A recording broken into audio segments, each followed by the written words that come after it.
Donc ici on est au Diable Blanc. Tu Voilà. t'appelles Dynamo. Tu as ouvert ton magasin quand? Première fois en 92 en stand, plus de clients courts. 94, premier magasin, plus de clients courts toujours. Et ici, en janvier 97, on a refondu la boîte depuis à peine 3 mois. Et on occupe le terrain donc depuis un peu plus de 20 ans. D'accord. Et c'est quoi qu'on peut trouver dans ta boutique?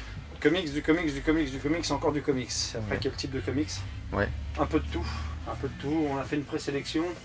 Donc on a du moderne avec les News 52 et tout ce qui est import US. Mais il est vrai que j'essaie de rassembler, de diriger ma clientèle vers des choses de genre. Donc on est Les classiques. à la création de l'ère moderne de chez Marvel avec Stan Lee et Kirby. Mais on se diversifie aussi. Pour tous les amateurs de non-super-héros, on a du bon Hellblazer. J'en passe sur les choses les plus commerciales, Walking Dead et compagnie, qui sont néanmoins très bonnes. Mais le but chez moi, lorsqu'on vient, c'est de retrouver français comme en anglais, des BD des années 60, 70, 80. On survole vraiment toutes ces époques-là et je fais un petit peu de Golden Age avec des rééditions de chez Marvel souvent. Parce que Donc c'est ça ce qui se vend le plus. c'est avant la guerre ou c'est... Ça c'est pendant la guerre, Pendant voilà, la guerre. c'est pendant la guerre. D'accord. Même si Daring Mystery Comics, ceci peut-être quelques mois avant l'entrée en guerre des États-Unis. D'accord. Donc on a du classique, du moderne, du français, de l'anglais, de l'indé, du mainstream. Beaucoup Un de peu. mainstream chez Ouais. moi. Très peu Un d'indés. petit peu, ouais. J'ai vu. Très peu d'indés. On essaie d'avoir de l'anglais avec des choses comme Dredd, Sam Slade, Harlem Heroes, mais qui sont assez difficiles à obtenir, on va dire. Donc on fait des salons en Europe, aux États-Unis, pour ramener un peu de vieillerie. D'accord.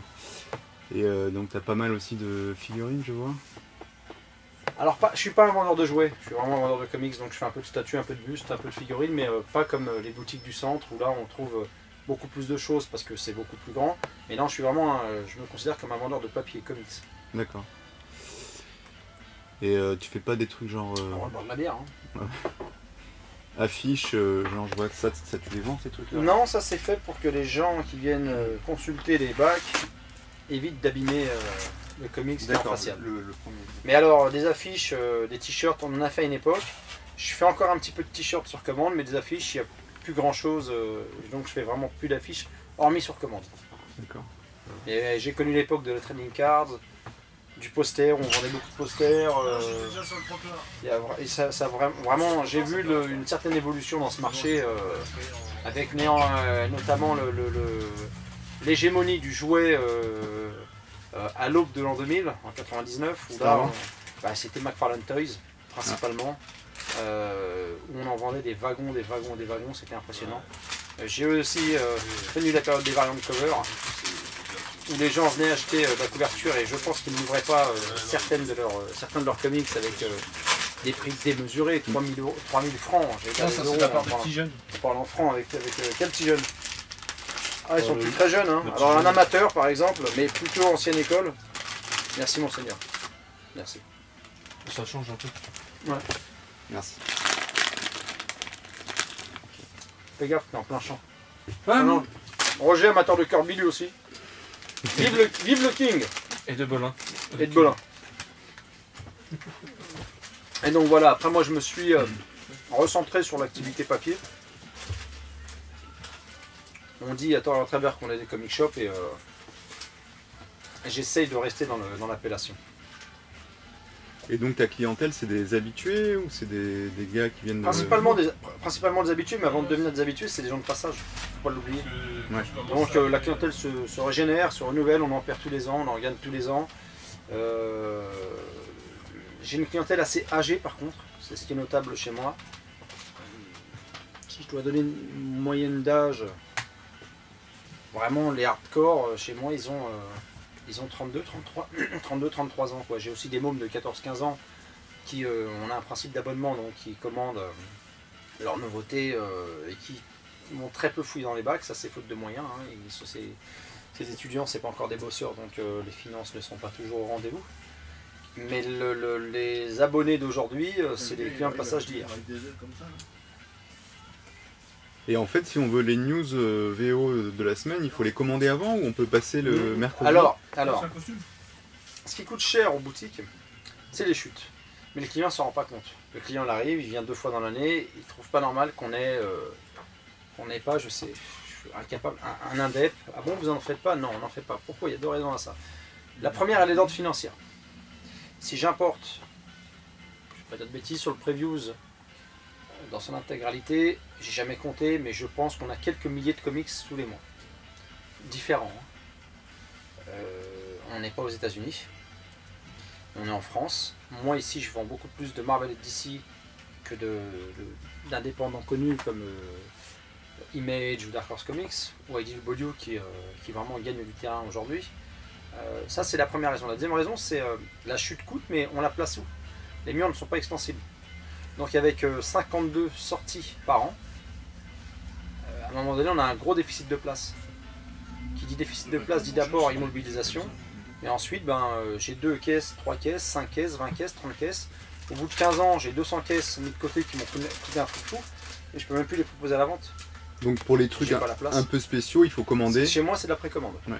Sauf si on a quelques bonnes anthologies que moi je prends en connaissance de cause. Parce qu'après, c'est des produits que je vais placer, même si j'aime pas parler de produits quand je parle de comics. On va dire que c'est des petites pépites d'après moi, c'est aussi une question de goût, que je vais placer. Mais si on pourras veut... conseiller à tes... C'est ça, exactement. Ok. Et la question qui m'a pas posée, c'est que dois-je penser aujourd'hui de l'industrie du comics? Ah bah vas-y. Donc je parle pas de l'industrie du cinéma concernant les comics, mais de l'industrie du comics. Et ben je dois avouer que je suis pas un grand fan, mais il faut rendre à César. Je suis épaté quand même par le professionnalisme que ça a pris et le nombre d'histoires intéressantes. Vraiment, c'est du business, on est là pour gagner notre vie, moi c'est mon gagne-pain. Ça l'est toujours. Je ne suis pas encore lassé, mais dans mes collections, je suis vraiment axé ancien et je me rends compte que je prends une 30aine de comics par mois. J'aurais jamais pensé ça imaginable vu ce qui m'intéresse dans le comics. Et aujourd'hui, alors pas trop de mainstream, même si je suis un fan des Vengeurs et de Captain America depuis des années, même si la Légion des super-héros, que ça soit bien ou pas, je continue de les suivre dès que ça sort. Mais il y a une boîte qui se détache pour moi, c'est IDW. Ils ont peut-être pas les dessinateurs qu'il faut, mais ils ont vraiment un profond respect des œuvres, on va dire séculaires, comme Warlord of Mars, John Carter de Burroughs, où j'en débat un petit peu avec mes clients. On me dit souvent c'est vrai que c'est pauvre au niveau du dessin, je suis d'accord, hein, c'est indéfendable, mais putain, pour ceux qui connaissent les romans, ils sont restés dans l'esprit. Je suis vraiment épaté par cette boîte. C'est quoi, il réimprime des vieux trucs ou Non, à partir de personnages existants, ils ont des libres interprétations de John Carter, et puis ça se passe toujours sur Mars. Ils explorent le monde créé par Burroughs, et ensuite ils en font un petit peu ce qu'ils veulent. Donc c'est énormément de liberté, moi je trouve ça très très bon. C'est vraiment pour moi je suis DC et Marvel plus que les autres, faut pas rêver, j'adore le super-héroïsme, mais ils m'ont vraiment épaté, quoi. Puis même ressortir Miss Fury qui est un personnage des années 40, ils ont repris The Spirit, ils ont repris pas mal de choses. Judge Dredd aussi, j'ai vu qu'ils sont sortis. Je confondais, c'est Dynamite. Depuis tout à l'heure je parlais d'IDW, mais Judge Dredd c'est Dynamite. Et je parlais d'IDW pour ce type de produit. Donc John Carter c'est Dynamite. Excusez-moi, hein, je suis fatigué.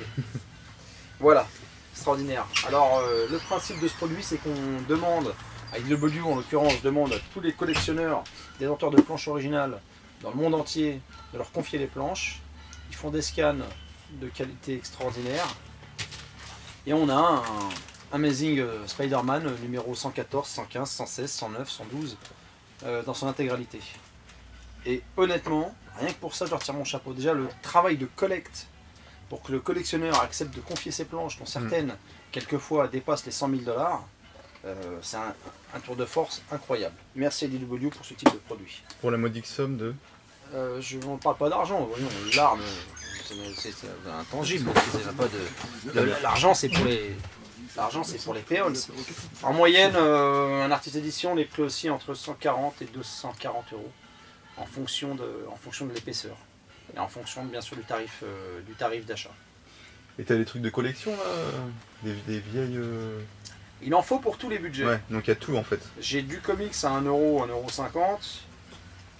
Et là, j'ai du comics à. J'ai pas de grosses pièces, étant donné qu'il n'y a pas trop de salons. Le paradoxe, c'est en période de crise, bon, on a tendance à. On achète beaucoup de lots pas chers du tout, avec des pièces pas trop chères du tout. Mais j'ai vendu par le passé de grosses pièces, notamment jamais une première apparition de Spider-Man, mais j'ai vendu 2 deuxièmes apparitions de Spider-Man, donc l'Amazing Spider-Man numéro 1. Ok, donc tu fais des salons pour trouver des choses et tu fais aussi des salons pour vendre? Ouais, l'un ne va pas sans l'autre, j'ai envie de dire. C'est quoi ton prochain salon? Paris Manga, où nous sommes partenaires, on fait venir des dessinateurs qu'on connaît, ce qui nous permet d'avoir de superbes conditions, mais je ne peux pas rien dire de plus. Donc le prochain salon, c'est Paris Manga ce week-end-ci, le 8 et 9 février. Alors pourquoi le Paris Manga? Parce qu'on se rattache au manga. Il y a des salons très sérieux qui sont en train de se monter, notamment le Paris Comics Expo, qui a eu de très bonnes retombées. Les clients étaient vraiment contents de l'existence de ce salon. Et nous, ça nous permet justement de régénérer une clientèle qui d'habitude ne fonctionne pas sur le comic shop. Les jeunes dans le manga souvent sont monomaniaques. Ils ont lu un petit peu de Spider-Man ou Batman, ou ils en ont vu à la télévision. Et puis nous, on va se greffer. Il y a un pôle dédié aux comics, dédié à la science-fiction. Et ça permet de faire tous les genres se côtoient et tous les types de clients se côtoient aussi. Voilà le prochain salon, c'est pour dans 5 jours. Paris Manga, porte de Versailles.